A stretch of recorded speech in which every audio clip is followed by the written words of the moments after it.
చూస్ country delight, live better. ఇప్పుడే country delight app ని download చేసుకోండి. మీ చిన్నప్పుడు బంగారం రేట్ ఎంత ఉండేదమ్మా? జస్ట్ తెలుసుకోవాలనిపిస్తుంది, ఎందుకంటే ఇప్పుడు ₹1,00,000 దాటిపోయింది కదా.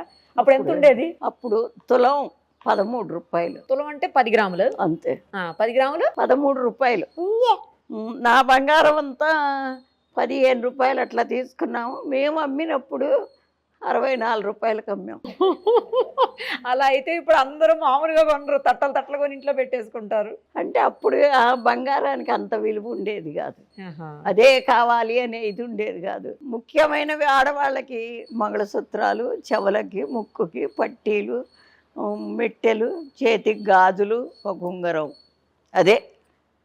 కానీ చాలా ఉండేవి, నగలు చాలా ఉండేది. మా నాయనమ్మ గారు ముక్కావుల కృష్ణమూర్తి గారు సినిమాల్లో ముక్కావులని వేస్తాడు కదా. మా నాయనమ్మకి అన్న కొడుకు. ఆ పుట్టింటి వారి నాయనమ్మకి ఎన్ని నగలంటే వడ్రాణం, కాసుల పేరు, ఇక్కడ వంకీలు, ఇక్కడ కూడా ఏవో ఉండేవి 2. అప్పుడు ఈ కట్నాలు లేవు కదండి, ఉన్నదంతా ఆడపిల్లకే పెట్టుకునేవాళ్ళు. పట్టీలు అంటే గుర్తుకొచ్చింది, మీరు ఇప్పుడు కూడా పట్టీలు పెట్టుకున్నారా? రాగానే చూసా గల్లు గల్లు అంటున్నాయి మీరు వస్తుంటే. నావి ఇది ఇప్పుడు అదేదో వేసి శుభ్రం కడిగింది తను, లేత నల్లగా అయిపోయినాయి. అవునా? ఉంటాయి, ఎప్పుడూ ఉంటాయి పట్టు. ఓకే. అప్పట్లో వడ్లు, మినువులు, బియ్యం ఇవన్నీ ఎంత ఉండే అమ్మా రేట్లు? వడ్ల బస్తా 40 రూపాయలండి. బియ్యం అయితే అప్పుడు కిలోలు కాదు, మానిక అంటే 2 కిలోలా? మానిక అంటే 2 కిలోలు, తవ్వ అంటే 1 కిలో, సోల అంటే 1/2 కిలో. అలాగే కొలిచేవాళ్ళు? అట్లా కొలిచేవాళ్ళు. అప్పుడు పావు కిలో అర్ధన ఉండేది. అర్ధన అంటే 2 పైసలు.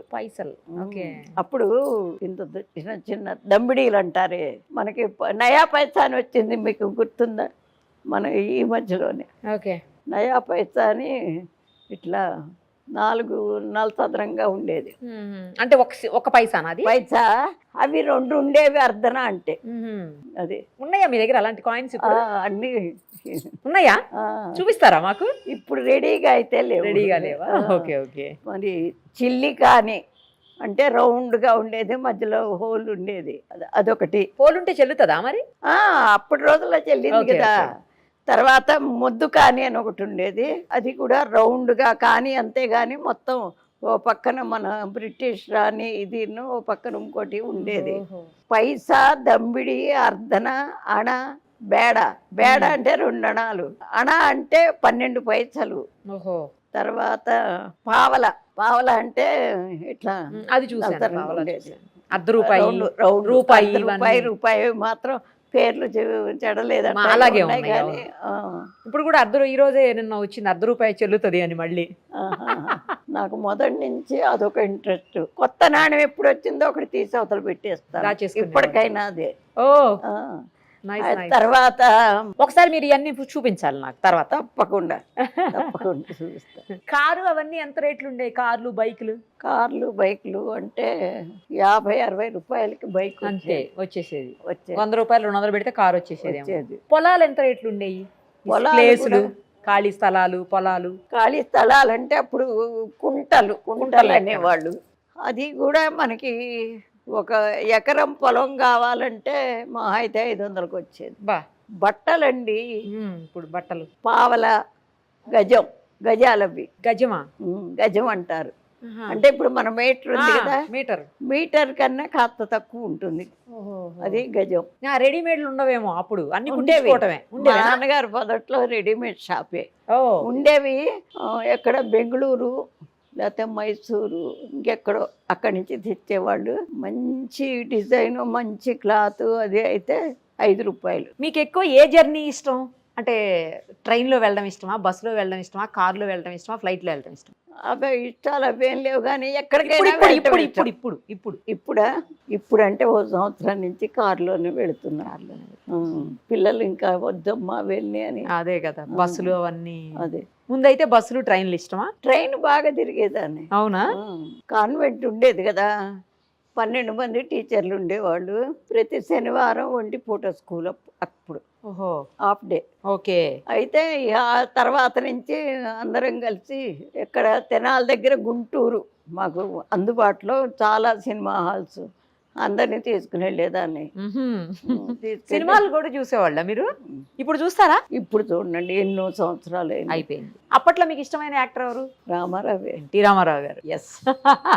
గోవిందరాజు సుబ్బారావు గారని మా నాన్నకి మేనత్త కొడుకు, మా అక్కగారి మామగారు. ఆయన యాక్ట్ చేసేవాడు. పాతది బాలనాగమ్మ, మాయల మరాఠీ, మాలపిల్ల వాటిల్లో చేశారు. ఓహో. ఆయన డాక్టర్, యాక్టర్ కూడా.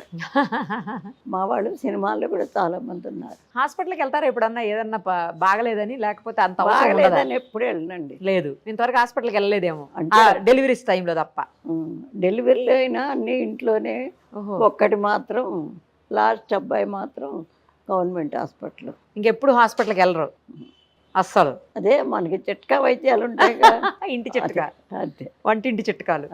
అదే. మీకు షుగర్లు, బీపీలు అట్లా ఏం లేవా అమ్మా? ఏం లేవు. గ్రేట్. అసలు బయట తిండి అసలు ఎప్పుడు తిన్నాను కదా, అస్సలు కూడా నేను తినే రోజుల్లో కూడా ఇంట్లో వండుకుని తింటమే కానీ బయటది ఎప్పుడు తినేరు. బయటికి ఎక్కడికన్నా అలా ఇలా సరదాగా వెళ్తుంటారా? ఎక్కడికి వెళ్ళరా అసలు మీరు?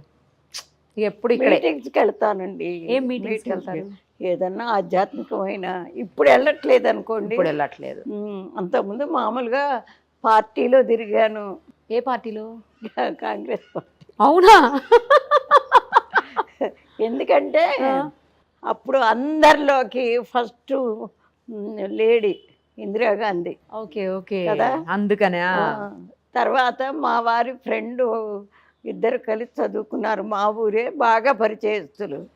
ఆవిడ నిలబడ్డది మున్సిపాలిటీలో, అది దానికి వెళ్ళాను. ప్రచారానికి కూడా వెళ్ళాను. జై ఆంధ్ర మూమెంట్ అప్పుడు కూడా ప్రచారానికి వెళ్ళి జైల్లో కూడా పడ్డా. ఉదయం ఏ టైంకి లేస్తారు? వెనకైతే 5ంటికి లేచి వెంటనే వచ్చేసేదాన్ని అమ్మవారి దగ్గరికి. ఇప్పుడు మా అబ్బాయి వస్తున్నాడు కాబట్టి కొంచెం లేచి కాస్త ధ్యానం చేసుకుంటూ కూర్చుంటాను. 6ంటికి వచ్చేసి. నైట్ ఎప్పుడు పడుకుంటారు? నైట్ 12 అన్నా అవుతుంది. 12 నాకు. అంటే పగలు అసలు ఎవ్వరివి కాల్స్ ఎత్తను. ఎందుకంటే ఫోన్ మాట్లాడతారు అప్పుడప్పుడు? అబ్బో ఎన్ని ఫోన్స్ అనుకున్నారు. అవునా?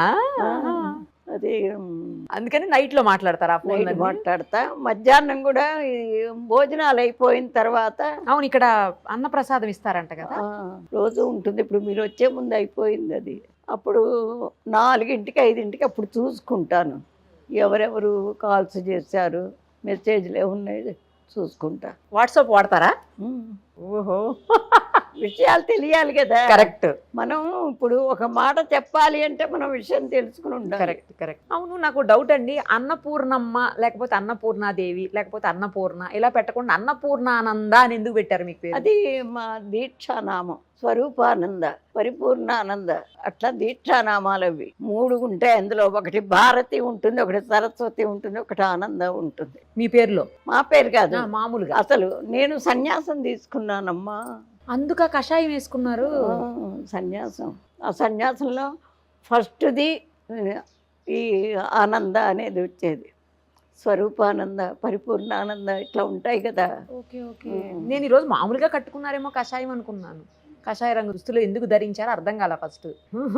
కానీ ఆనందాన్ని వస్తే లాస్ట్లో అందరికీ మగవాళ్ళకు ఉన్నాయి, మీకు ఆడవాళ్ళకైనా దీక్ష ఉంటుంది. అసలు పేరేంటి మీది? అన్నపూర్ణే. ఉట్టి అన్నపూర్ణ. దీక్షానామం కాబట్టి లాస్ట్లో ఆనంద. చాలా విషయాలు చెప్పారు మాతోటి. ఎలా మంచిగా ఉండాలి, ఎలా ఉంటే సమాజం బాగుంటుంది, పిల్లలు ఎలా ఉండాలి, పెద్దవాళ్ళు ఎలా ఉండాలి, ఎవరిలో మార్పు రావాలి, చాలా విషయాలు మాతో షేర్ చేశారమ్మా. చాలా చాలా థ్యాంక్స్ మీకు. ఇంత టైం మాకు ఇచ్చి ఓపిక్గా కూర్చొని అన్నీ చెప్పారు. ఏదో మనకి తెలిసి చెప్పామండి కొన్ని. అయితే నా ఇదేంటంటే నేను దాన్ని అనుసరించందే చెప్పను అసలు. ఎందుకంటే అవతల నుంచి కూడా క్వశ్చన్ వస్తుంది. అందుకని ఇప్పుడు చూడరాదు, మా మనవరాలు ఉంది ఇక్కడ, పెద్ద కొడుకు కూతురు.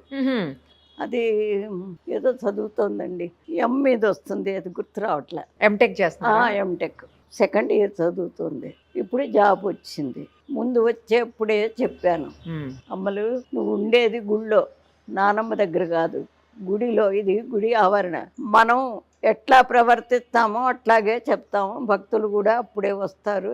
నువ్వు జుట్టు విరేపోసుకోకూడదు, చున్నీ వేసుకోవాలి అంటే సరే నానమ్మ అంది అన్నది. కానీ ఇప్పుడు జాబ్ వచ్చింది తనకి, అంటే క్యాంపస్ సెలెక్షన్ అక్కడ అట్ట ఉండాలి నానమ్మ, ఏం చేసేది అంటుంది. అట్లాగే కొన్ని కొన్ని ఉంటాయండి. ముఖ్యంగా ఏంటంటే ఆడవాళ్ళ కిందే నడుస్తుంది గుడి మొత్తం. కట్టటం కూడా అచ్చగా ఇక మగవాళ్ళ ప్రసక్తి లేకుండా ఆడవాళ్ళమే నిలవబడి, నాకు పెన్షన్ వస్తుందమ్మా, ఉద్యోగం చేశా కదా, ఒక 5,000 ఉంచుకుని మిగిలిందంతా ప్రతి నెల. నేను లెక్చరర్ చేశాను. అవును, జేఎంజే కాలేజీలో చేశాను కదా. అవును, కరెక్ట్. జాబ్ అదే పెన్షన్ వస్తుంది. 5,000 ఉంచుకుని మిగతా 2 నెలలు 3 నెలలు ఉంటే ఒక 2 లక్షలు ఎంతో అవుతుంది. ఏదో ఒక పని చేయిస్తాను. ఇది ఎవరిని దానం ధర్మం అడిగి చేయించాల. తర్వాత ఇప్పుడు అమ్మ ఏదైనా కోరికలు తీరలేదని, అమ్మ నాకు ఉద్యోగం రావట్లేదు, బాగా చదువుకున్నా అంటే అమ్మవారి పేరుని ముడుపు కట్టిస్తాం. ఆ ముడుపు కట్టినందువల్ల బాధ్యత ఆవిడకి వెళ్ళిపోతుంది. ఆవిడే చూస్తుందమ్మా అని కట్టిస్తాను. అది అక్కడ ఉన్న ముడుపులన్నీ అవే. ఆ వచ్చిన డబ్బులైనా అక్కడే పెట్టేస్తాను. తర్వాత హోమాలు చేస్తాను. అవి ఏమన్నా వచ్చినా అక్కడే పెట్టేస్తాము. అమ్మవారికి ఖర్చు పెడతాను. ఇక ఫర్దరే ఆలోచన చేస్తున్నా. ఇప్పుడు నా తర్వాత ఎవరో ఒకళ్ళ సమర్థవంతంగా నిలబడాలిగా. అన్నదానం జరుగుతోంది కాబట్టి మహానివేదన ఫండ్ అని మాత్రం ఒకటి ఏర్పాటు చేస్తున్నా. ఎందుకంటే రోజు అమ్మవారికి నివేదన పెట్టాలి కదా. నా తర్వాత వచ్చే వాళ్ళు బాధ్యతగా చేస్తారని అదైనా పెట్టడం. ఎందుకంటే నాకు పెన్షన్ వస్తుంది కాబట్టి పెట్టేస్తాను. రేపు వచ్చేవాళ్ళు పెట్టాలని ఎట్లా ఉంది, వాళ్ళకు ఉండదు కదా. ఇప్పుడు వాళ్ళే కాదు, ఇప్పుడు నా కొడుకైనా వాడికి 2 పిల్లలు, వాడు సంపాదన మొన్ననే రిటైర్ అయినాడు. మరి ఏదన్నా ఒకటి ఉంటేనే కదా చేసేది. అవునవును. అందుకని ఇప్పుడే తర్వాత రేపు డిసెంబర్ 31 ప్రతి సంవత్సరం సువాసిని పూజ చేసి ఆ రోజు అందరి చేత హోమం చేయించి నేను ధైర్యంగా చెప్తా. హోమాలు ఆడవాళ్ళు చెయ్యొద్దంటారు.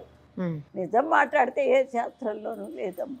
కాకపోతే కొన్ని పనులు ఇప్పుడు సంసారం అన్న తర్వాత వంట నువ్వు ఇది నేను చేస్తానని ఎట్లా చేసుకుంటారో అది కూడా అట్లా పెట్టుకున్నారు. అంతేగాని శాస్త్రం చదవకూడదని కాదు, ఆడవాళ్ళు చెయ్యకూడదని కాదు, ఏ శాస్త్రంలోనూ ఏది లేదు. కాకపోతే ఏంటంటే మరి మనకి బాధ్యతగా మనల్ని చూస్తున్నాడు కాబట్టి ఆయనకి పెద్దపీట వేస్తారు. అందుకని ఆడవాళ్ళ చేత కూడా చేయించేస్తారు.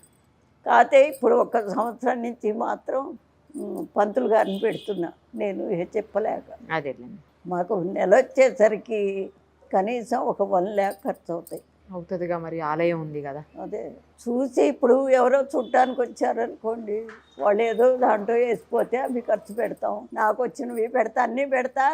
కాకపోతే ఇప్పుడు ఆలోచన వచ్చింది, మరి నా తర్వాత ఇట్లాగే సాగాలి అంటే ఎంతో కొంత ఉండాలని. ఇప్పుడు రేపు అదే 31st ఏంటంటే 1000 మంది ముత్తైదులకి చెప్పాను, సంవత్సరానికి 1 పూజ చేయిస్తాం మీ పేరున, 1116 కట్టండి అని అన్న. ఓకే, అది ఇక మొదలు పెట్టుకుంటే వచ్చింది మొత్తం బ్యాంకులో వేసేస్తే అమ్మవారికి తర్వాత అది అని అదొక్కటే నేను అనుకున్నది. ఈ సంకల్పం గొప్పదిగా అమ్మ. అమ్మవారి కోసం అమ్మవారే చేయించుకుంటారు మీతోటి, ఖచ్చితంగా అయి తీరుతుంది అంతే. థ్యాంక్స్ అమ్మ, ధన్యవాదాలు. మరిన్ని అప్డేట్స్ కోసం నిరుపమ సుమన్ టీవీ ఇన్స్టా పేజ్ని ఫాలో చేయండి. సుమన్ టీవీలో మీ పర్సనల్ అండ్ బిజినెస్ ప్రమోషన్స్ కోసం కింది నెంబర్కి కాంటాక్ట్ చేయండి.